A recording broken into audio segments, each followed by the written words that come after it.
200 start, and it's his birthday. And by the way, you get to go to the rear of the field for unapproved adjustment. So happy and sad all at the same time. Yeah, it was for his 200 start, and that's the last one so far. Remember, he had that wreck. Drop to the back for adjustments as well. Jordan Anderson is back. He's going to drive that 20 truck tonight. There's that little sun glare. I'm going to make that go away for you guys on the top screen. Let me go and cover this blind up. Van Alls back in the truck series. Local home track, I guess you could say IRP is for him.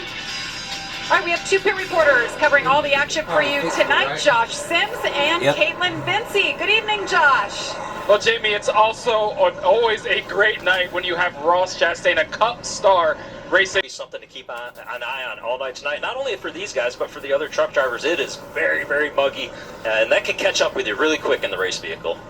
Connor Bosak had a solid run. Brendan Queen, he was fast early in the ARCA Menard Series race. Got a little bit loose late and lost out to Brent Cruz. Great run for Brent. For that green flag, it's in the air. We are racing at IRP. Taking a quick look to the inside. Indianapolis Raceway Park. 38. Chandler Smith, he's won the last two short track races. He moves into second like that.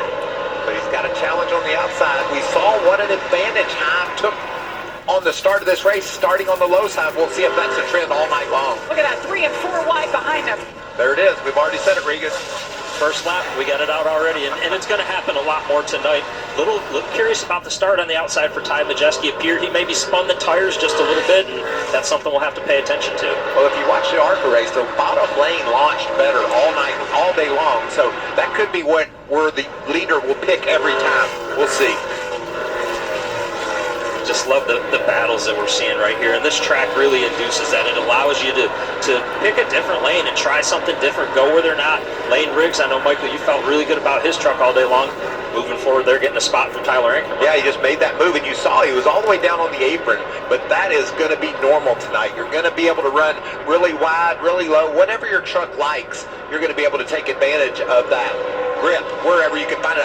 What a run there off turn 4 for Riggs. I love what I'm seeing out of the 34 truck right now, just being able to get lower than the truck in front of them and still carry the momentum off of the corner. And that's where the challenge is. When you go to the bottom and you try to complete a pass like that, a lot of times you're losing 7 feet of track space roughly from a truck being out there, and he's not losing speed doing that right now. Nice battle. Rajat Karut back there. Tanner Gray in the 15. By the way, Tanner Gray on baby watch. Little boy, first child, expected the first week of August, but he said we are ready, and just in case, his brother Tanner Gray is on standby. This is a great battle. Two differing lines. These trucks running fairly even in the battle for 12th. Just ahead of them, Ross Chastain, the Melon Man's up top. There's that beautiful green and red truck. He told us all about the Southern Indiana watermelons. Ileana watermelon. Ileana. Not to be confused with the Indiana one, the Kentucky, Indiana version. So that's Indiana, Illinois watermelon. That's and right. He's got one ready. You know, they have one in every truck ready to smash if he wins the race. 45. That truck, Caden Honeycutt, was really fast in practice. Like the way it looked in the long run, too, and he's solid right now. Hey, life is good. He's a newlywed. They just got married. He's married his high school sweetheart last weekend. I believe there's some wedding cans dangling off, not really, but dangling off the back of that 45. They surprised him. Can't imagine the NASCAR tech officials would allow real ones to be dangling off back there, but certainly a cool moment for Caden. Running in the 8th position, Caden is just buried. You see it there on the tailgate of that truck, and there's the Sweethearts. They're going to reintroduce themselves as Mr. and Mrs. Honeycutt. That's beautiful. So he had a good off week, 3 weeks to be exact, building up to that wedding. And he's got a great truck here in Indy. Good in practice earlier today. Always a driver that we know is going to be a threat on the short tracks. I love what we're still seeing out of Rajat Karuth. I think every time that we've seen him on camera, he's been passing trucks, he's been doing it on the bottom, he's been going forward. Ross Chastain doing the exact opposite. He's doing it on the outside. That's the beauty of this racetrack in Indianapolis Raceway Park, that you you can move around and make your truck work if you need to. Something that we'll have to keep an eye on also, and Ross told us this during practice today, the slipping and sliding and not abusing the tires, picking and choosing when you do abuse those tires. If you go to the bottom, does it hurt them? If you go to the top, does it save them a little? You know what I love too? I like going to the bottom, making a pass, and then resetting. Go up top, let the truck rest for a bit, up on the high line, and then go back to attack mode on the bottom. Nice battle for 5th right here. Ben Rhodes trying to get around Tyler Ingram in that 18.